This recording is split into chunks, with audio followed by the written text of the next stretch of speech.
3 دہائیوں تک جنرل عمر البشیر اقتدار پر قابض رہے۔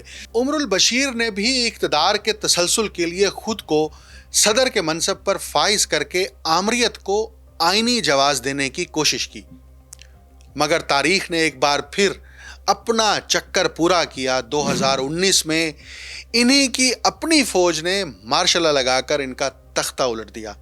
عمر البشیر کی معزولی کے بعد امید کی ایک کرن ابھری۔ فوج اور جمہوریت نواز قوتوں کے درمیان ایک معاہدہ ہوا کہ ملک کو عبوری مدت کے لیے مشترکہ طور پر چلایا جائے گا۔ اس شراکت اقتدار کے تحت forces for freedom and change کے نام سے عبوری حکومت تشکیل دی گئی اور ایک خود مختار کونسل کے سپرد کیا گیا کہ وہ جمہوری انتخابات تک ملک کی نگرانی کرے، مگر جلد ہی فوجی قیادت اور سویلین نمائندوں کے درمیان طاقت کی کشمکش بھڑک اٹھی۔ یہی کشیدگی بالآخر ایک بار پھر مارشل لا کی صورت میں سوڈان کو نگل گئی اور سوڈان پھر وہیں لوٹ آیا جہاں سے اپنا سفر شروع کیا تھا۔ اگر ہم سوڈان کے داخلی بحران کو سمجھنا چاہتے ہیں تو ہمیں اس کا سیاسی اور جغرافیائی تناظر نظر انداز نہیں کرنا چاہیے۔ مشرق وسطیٰ میں امریکی سرپرستی اور گریٹر مڈل ایسٹ پلان کے پس منظر میں جب جمہوریت نواز تحریکوں کا سلسلہ تیونس سے ابھرا تو سوڈان بھی اس کی لپیٹ میں آیا تھا۔ بظاہر یہ ایک عوامی انقلاب تھا، مگر درِ پردہ اس کے دھارے واشنگٹن کے مفادات سے جڑے ہوئے تھے۔ نتیجہ یہ نکلا کہ یہ انقلاب جمہوریت نہیں، تقسیم لے کر آیا۔ 2011 میں افریقہ کے سب سے بڑے ملک سوڈان کو مذہب کی بنیاد پر 2 حصوں میں بانٹ دیا گیا، شمال میں مسلم اکثریت والا سوڈان اور جنوب میں عیسائی اکثریت والا جنوبی سوڈان۔ یہ تقسیم بھی برطانوی دور کے نقشہ سازی کے ہتھیار کی باز گشت تھی۔ ایک بار پھر مذہب، قومیت اور اقتدار کے نام پر ایک نیا ملک وجود میں آ چکا تھا۔ اگر ہم عالمی نقشے پر نگاہ ڈالیں تو واضح ہوتا ہے کہ سوڈان جغرافیائی اعتبار سے ایک نہایت حساس خطے میں واقع ہے۔ اس کے شمالی سرحدی علاقے مصر اور لیبیا سے ملتے ہیں، وہی 2 ممالک جہاں امریکی پشت پناہی سے ابھرنے والی پرفریب عرب جمہوری انقلابات کی لہر نے پرانی حکومتوں کا تختہ الٹ دیا اور ریاستی اداروں کو شدید انارکی میں دھکیل دیا۔ آج سوڈان بھی اسی سیاسی بھونچال کی زد میں ہے، جہاں داخلی خلفشار اور بیرونی مداخلت نے ملک کی سالمیت کو خطرے میں ڈال دیا ہے۔ مشرق کی سمت نظر دوڑائیں تو سوڈان کے پار سعودی عرب واقع ہے، جو خطے میں اپنی سیاسی اور اقتصادی اثر انگیزی کے ذریعے سوڈانی معاملات پر گہرا اثر رکھتا ہے۔ انگریز راج کے خاتمے کے بعد سوڈان کبھی ایک مستحکم اور فعال سیاسی نظام قائم نہیں کر سکا۔ 2021 تک یہاں 8 فوجی بغاوتیں ہو چکی تھیں۔ گویا فوج اقتدار کا متبادل نہیں بلکہ مستقل مرکز بن چکی تھی، بالکل پاکستان کی طرح، جہاں سول سیاست کو ہمیشہ عسکری بالادستی نے محدود کیا۔ سوڈان میں بھی پہلی فوجی بغاوت 1958 میں جنرل ابراہیم ابوت کی قیادت میں ہوئی۔ محض 1 سال قبل قائم ہونے والی منتخب حکومت کو اس بغاوت نے ختم کر دیا اور یوں سیاسی تسلسل کا پہلا دھاگا ٹوٹ گیا۔ 1969 میں جنرل جعفر نمیری نے ایک اور فوجی بغاوت کے ذریعے اقتدار سنبھالا۔ ان کے عہد حکومت میں 1983 میں سوڈان میں اسلامی قوانین نافذ کیے گئے۔ وہی زمانہ جب پاکستان میں جنرل ضیاء الحق امریکی سرپرستی میں اسلامائزیشن کے نام پر ایک نئی آمریت کی مذہبی بنیاد رکھ رہے تھے۔ دونوں ملکوں میں مذہب کو ریاستی طاقت کے آلے کے طور پر استعمال کیا گیا، جس کے نتیجے میں نہ جمہوریت مضبوط ہوئی اور نہ ادارے مستحکم ہو سکے۔ جنرل عمر نے 1989 سے لے کر 2019 تک تقریباً 3 دہائیوں تک سوڈان پر حکومت کی۔ 1998 میں انہوں نے ایک نیا آئین متعارف کرایا، پھر صدارتی انتخابات کرائے اور انہیں بغیر کسی حقیقی سیاسی مقابلے کے آرام سے جتوا دیا گیا۔ 2015 کے انتخابات میں وہ ایک بار پھر 5 سال کے لیے سوڈان کے صدر منتخب ہوئے، مگر جلد ہی ان کی حکومت بڑھتی ہوئی مہنگائی، شدید بے روزگاری، اقتصادی زوال اور سیاسی انتشار کے بوجھ تلے دبنے لگی۔ آخرکار اپریل 2019 میں خود فوج نے اپنے ہی پیدا کردہ نظام کا تختہ الٹ دیا، اور یوں تاریخ نے ایک بار پھر ثابت کیا کہ سوڈان میں طاقت کا توازن ہمیشہ بندوق کے دبانے سے طے ہوتا ہے۔ سابق صدر عمر البشیر کی معزولی کے اگلے ہی روز 12 اپریل 2019 کو جنرل عبد الفتاح البحران نے عبوری فوجی کونسل کے سربراہ کی حیثیت سے حلف اٹھایا۔ یہ وہ لمحہ تھا جب سوڈان کی تاریخ ایک اور فوجی موڑ طے کر چکی تھی۔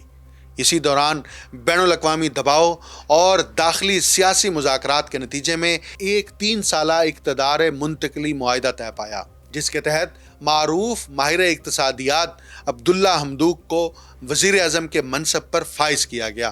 اس معاہدے کا بنیادی مقصد یہ تھا کہ فوج اور سویلین قیادت مل کر عبوری دور میں ملک کو استحکام کی راہ پر گامزن کریں، انتخابات کرائیں اور بالآخر ایک جمہوری اور عوامی حکومت کے لیے زمین ہموار کریں۔ لیکن تاریخ نے ایک بار پھر خود کو دہرایا۔ فوج نے معاہدے کی مدت پوری ہونے سے 1 سال قبل ہی اقتدار پر دوبارہ قبضہ کر لیا، گویا جمہوریت ایک بار پھر بندوق کے سائے تلے دب گئی۔ یہ اقدام نہ صرف سوڈان کے جمہوری سفر کے لیے شدید دھچکا ثابت ہوا، بلکہ عوامی غیظ و غضب کو بھی بھڑکایا گیا۔ دارالحکومت خرطوم سمیت کئی شہروں میں مارشل لا کے خلاف مظاہرے پھوٹ پڑے، جہاں عوام نے فوجی اقتدار کے خلاف مزاحمت کو قومی بقا کی جنگ قرار دیا۔ سوڈان کے 2 جرنیلوں کے درمیان جنگ نے پورے ملک کو ایک بار پھر غیر یقینی سے دوچار کر دیا ہے۔ یہ 2 مساوی فریقوں کے درمیان تصادم نہیں ہے، یہ جنگ ایک قومی فوج اور ایک باغی ملیشیا کے درمیان ہے۔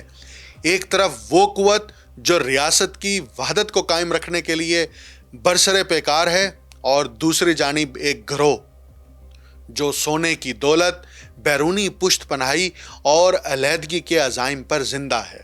مگر افسوس کہ بین الاقوامی طاقتیں اس المیہ کو محض 2 گروہوں کے سیاسی تنازع کے طور پر پیش کر رہی ہیں، اور یوں سوڈانی مسلح افواج جو آزادی کے بعد کے سوڈان کی قومی شناخت کا ستون ہیں کو محمد حمدان دگلو کی زیر قیادت ریپڈ سپورٹ فورسز کے برابر ٹھہرا دیا گیا۔ RSF یعنی ریپڈ سپورٹ فورسز جنگجوؤں پر مشتمل ہے، جنجوید قبیلوں کے افراد، چاڈ سے آئے ہوئے مسلح افراد اور کرائے کے سپاہی جو سوڈان کے قومی مفاد سے کہیں زیادہ ایک شخصی سلطنت کے مفاد کے تابع ہیں۔ اس کی ترقی اور حیرت انگیز تک تیز رہی۔ دارفور کی سونے کی کانوں پر قبضہ کر کے حمیدتی نے بے پناہ دولت جمع کی اور ریاست کے متوازی ایک طاقت کا ڈھانچہ قائم کر لیا جو اب خود حکومت کی ہمسری کرتا ہے۔ سابق صدر عمر کے دور میں محمد حمدان کو دارفور کی بغاوت کچلنے کا کام سونپا گیا تھا، ایک ایسی مہم جس میں عام شہریوں کے خلاف سنگین مظالم ہوئے جن کی تردید وہ آج تک کرتے ہیں۔ پھر یہ اتحاد ٹوٹ گیا اور محمد حمدان نے جنرل عبد الفتاح البحران اور بعض شہری گروہوں کے ساتھ مل کر بشیر کا تختہ الٹ دیا۔ 15 اپریل 2023 کو لڑائی کے آغاز کے بعد سے سوڈان مکمل تباہی کے دہانے پر پہنچ چکا ہے۔ محمد حمدان کی افواج مغربی سوڈان کے بیشتر حصے پر چھا چکی ہیں اور ان کی پیش قدمی جنوبی سوڈان کی علیحدگی کی کہانی کی باز گشت سنا رہی ہے۔ ان کا تازہ ترین اور سب سے خونریز ہدف شمالی دارفور کا دارالحکومت الفاشر تھا۔ 1.5 سال کے طویل محاصرے کے بعد RSF کے جنگجو شہر میں داخل ہوئے اور ایسے قیام برپا کیا جو روانڈا اور بوسنیا کی یاد تازہ کر دیتے ہیں، وہی مناظر جو دنیا کی بے حسی اور غزہ میں جاری نسل کشی کے شور میں دب گئے۔